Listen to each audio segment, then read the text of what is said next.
J.E.P.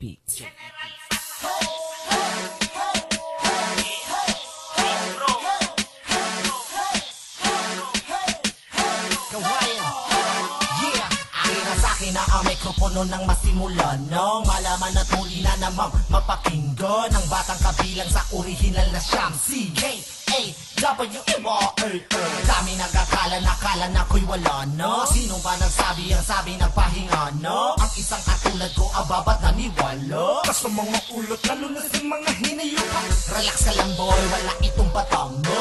Tapos na ka dyan, di na to isip bata. Eto pa nga meron akong bagong dala na estilo na Pino at puro-puro tong Pilipino. Pansin mo ba kung paano ko pinapaagos? Ito nang maayos sa J.E. Beats. Tapos itanong mo na saan ako nung nawala. Di mo naman nabatin o naririnig ang aking dinig ng bibig ko'y abala. Kung sasabihin ako bumalik pagkat di naman talaga nawala ang aking dinawana pa itong pahinga sa pabikas sa mga tula. Pangalan kong kawayan ay di na mabubura. Kung mananatili ka di na ipilit hanggang sa may musika ng babatid ka. Di ko sasabihin ako bumalik pagkat di naman talaga nawala ang aking dinawana pa itong pahinga sa pabikas sa mga tula.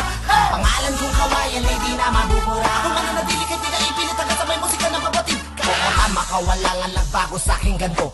Rin ako kahenyo kapag ako lumikha ng mga panibago at mga kakaiba no musika tugtugin na witin na uulit-ulitin. Habang pinapakinggan dapat nakasara long ang mga bungangan nandi magmukhang tanga long. Kung isa ka sa ayaw sa'kin ipagpalibot nangong ang pakikinig masisipa ko pag uminit. Sige hayaan na rin sila kasi di naman talaga sila ang importante. Ang mahalaga ay ganitong nabubuhay ang musika at nabibigyan ko pa ito ng kulay. Sige sumabay lahat ng sumasang-ayon at silang may layunin na isulong ang musikang Pinoy itulak pataas. Makakatulong ka pa kaysa may dilang marahas. Di ko sasabihin ako bumalik pagkat di naman talaga nawala ang aking dinawan na batong pahinga sa pabikas sa mga tula. Pangalan kong kawayan ay di na mabubura. Kung mananatili ka di na ipilit hanggang sa may musika ng babatid ka. Di ko sasabihin ako bumalik pagkat di naman talaga nawala ang aking dinawan na batong pahinga sa pabikas sa mga tula. Pangalan kong kawayan ay di na mabubura. Kung mananatili ka di na ipilit hanggang sa may musika ng babatid ka. A-W-A-Y tapos A-A-W-A-Y tapos A. Kailan man di na mura ang pangalaman niya ng beat ko. Hindi ko sasabihin na ako ay bumalik kasi hindi naman ako nawala. Ang katunayan wala pa tong pahinga. Bukas lagi aking diwa at abala ang dila. Aha, maaaring sa iyong pandinig din mo na nga naririnig ang aking tinig. Pero hindi pwede na basta na lang ako hihinto. Titigil lang ako pero kapag ako ano mo to.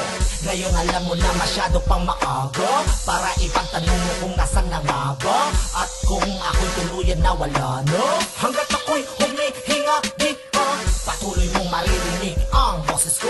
Sa mga bayo patuloy itong maglalaro para sa mga nag-aabang na mga bago ko. Magtiwala pa kayo at itong tandaan nyo. Di ko sasabihin ako bumalik pagkat di naman talaga nawala ang aking dinawan na batong pahinga sa pabikas sa mga tula. Pangalan kong kawayan ay di na mabubura. Kung mananatili ka di na ipilit hanggang sa may musika ng babatid ka. Di ko sasabihin ako bumalik pagkat di naman talaga nawala ang aking dinawan na batong pahinga sa pabikas sa mga tula. Pangalan kong kawayan ay di na mabubura. Kung mananatili ka di na ipilit hanggang sa may musika ng babatid ka. Di ko sasabihin ako bumalik pagkat di naman talaga nawala ang aking dinawan na batong pahinga sa pabikas sa mga tula. Pangalan kong kawayan ay di na mabubura. Kung mananatili ka di na ipilit hanggang sa may musika ng babatid ka. Di ko sasabihin ako bumalik pagkat di naman talaga nawala ang aking dinawan na batong pahinga sa pabikas sa mga tula. Pangalan kong kawayan ay di na mabubura. Kung mananatili ka di na